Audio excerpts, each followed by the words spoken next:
I'm going to talk about how to integrate Spring Boot with Redis. Okay, so first of all, like, what is Redis? Redis is an in-memory data structure store. It can be used as a simple database and message broker and for caching. Okay, so now I'm going to use Redis as a database. That is like NoSQL database. It doesn't contain any tables, okay, and procedures and functions. It will use the data structures to store this data. Okay, so now I'm going to create the CRUD application here.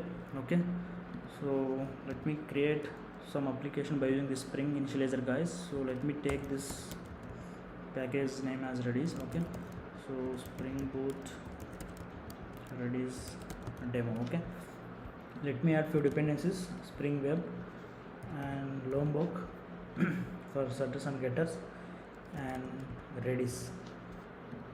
Okay, so can generate this project. You can import into your ID. So I already imported this into my ID. Okay, so this is the Spring Boot starter data Redis to work with this Redis. Okay, so we need like client to interact with this Redis, okay, server.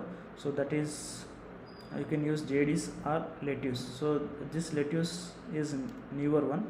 Okay, so it has been introduced in Spring 2. Okay, so I will explain so what is the difference between Jedis and Lettuce.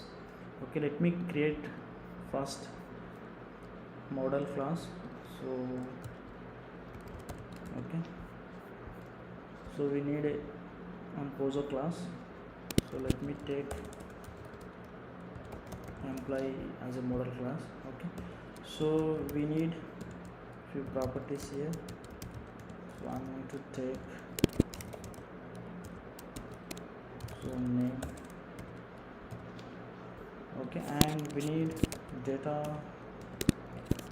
So no arguments constructor. So I'm going to use this Lombok annotations, guys. So our poso is ready now. So we need a repository. Okay, so let me create repository package. So let me create class.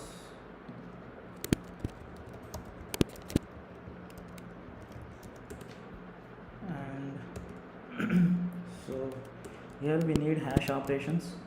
Okay, so this hash operations is provided by the Spring Boot. So we need Redis template, guys. This is Redis template. Okay, so first of all, like, what is hash operations? Okay, so before I'm going to explain this hash operations, so yeah, so we have to define two beans, guys. One is Lettuce connection factory and Redis template. Okay, so basically if you observe here, so when you are working with like Redis, so we want to connect our application to the service, right? So we have to use one client. So the multiple clients are available in the market, but I'm going to use Lettuce connection factory.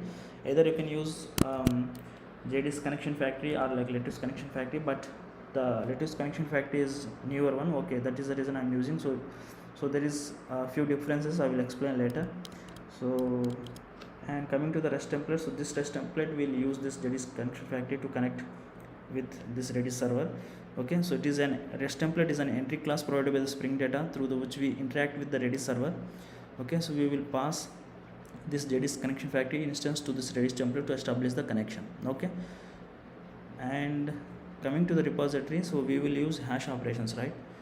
So this hash operations is provided by this Spring data. Okay, so Redis is hashes can hold n number of key value pairs and and it is designed to use the less memory. Okay, making it a great way to storing the objects in memory.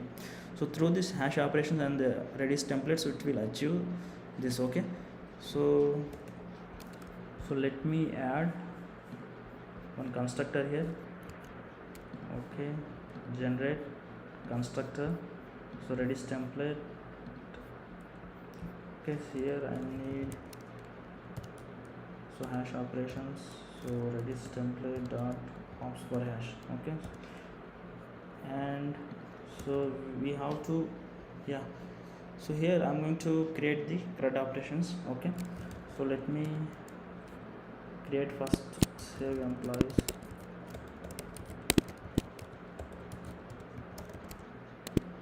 Okay, so to save the employees, we need employee object.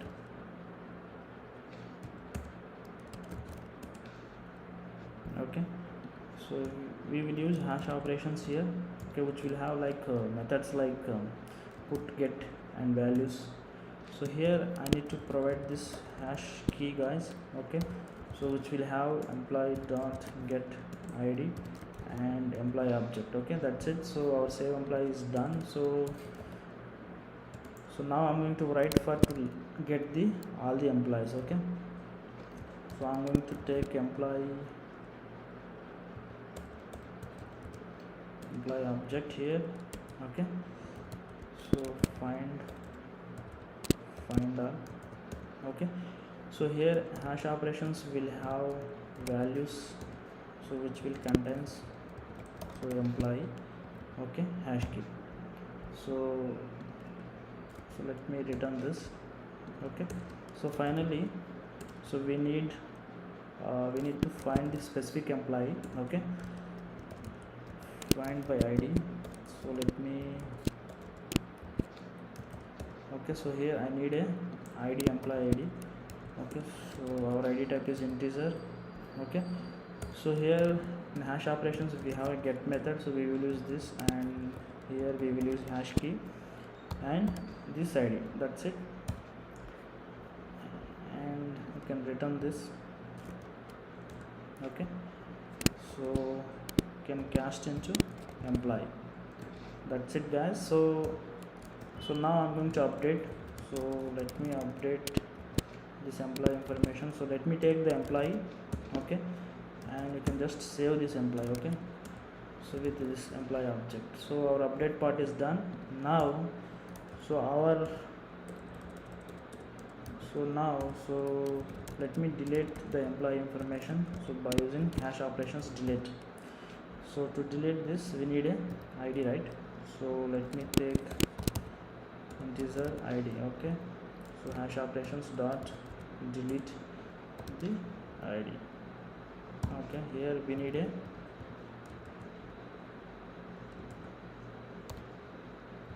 employee hash key. Okay, so this is done, guys. Okay, so finally we need a controller. So let me create one package controller. Okay, controller. So let me create the class. So let me take it as employee controller. Okay, so here I need a employee repository.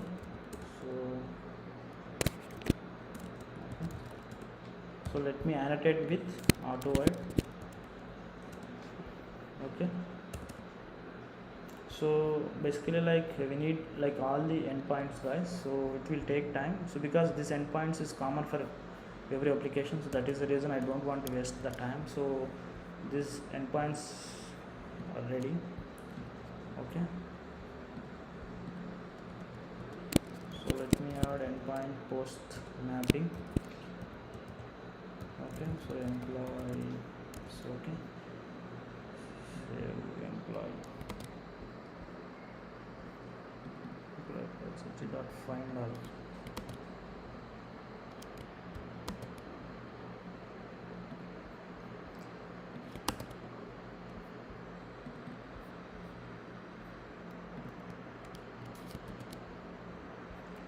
Okay, yeah, so this controller is ready. So let me annotate with REST controller. Okay, and request mapping, so which will have so endpoint. Okay, and so our repository should have a annotation, that is repository, and our model class will have okay serializable, guys. So otherwise we will get serializable exception. Serializable. Okay, and yeah, that's it, guys. So finally, like we need application.yaml. So here we need a Redis properties. Okay, so Spring Redis host name, so localhost. If you have password you can just mention here, and coming to the port, so you can mention 6378. This is the default port, and lettuce properties. So okay, you can mention like if you want shutdown timeout. Okay, so I just mention like 30k here. And so connection poolings, like the connection pool default size is 8. Okay, so I just mention here the connection pool maximum connection is 30. Okay, and if you want like maximum free connection and minimum free connections, you can define here by using this max id and minimum id. Okay, so that's it guys. So before you are going to start this application, you can just make sure that so your Redis server has been started or not. So I already started the server by using this Redis server. Okay, so the path of this Redis configuration file. Okay, so it will take like a couple of seconds. Okay, and now so let me start this application guys. So once this is started, so I will test this application. So okay,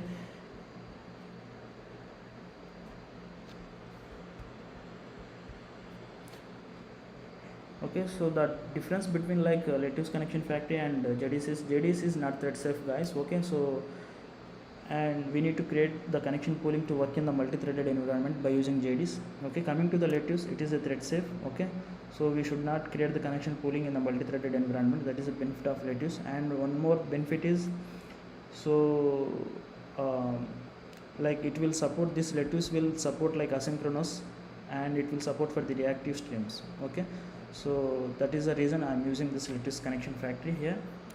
So the application has been started. So let me hit the endpoint and see whether it's working or not. Okay, so this is the endpoint. I'm just providing the ID and name here. So it is returning the data.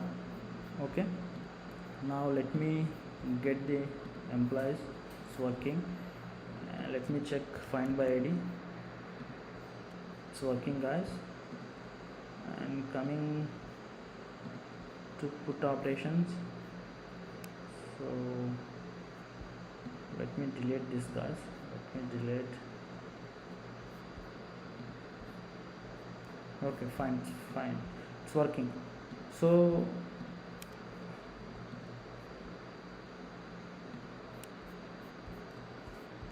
let me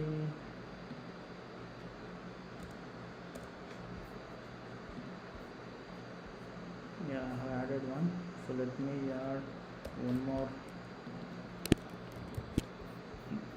object.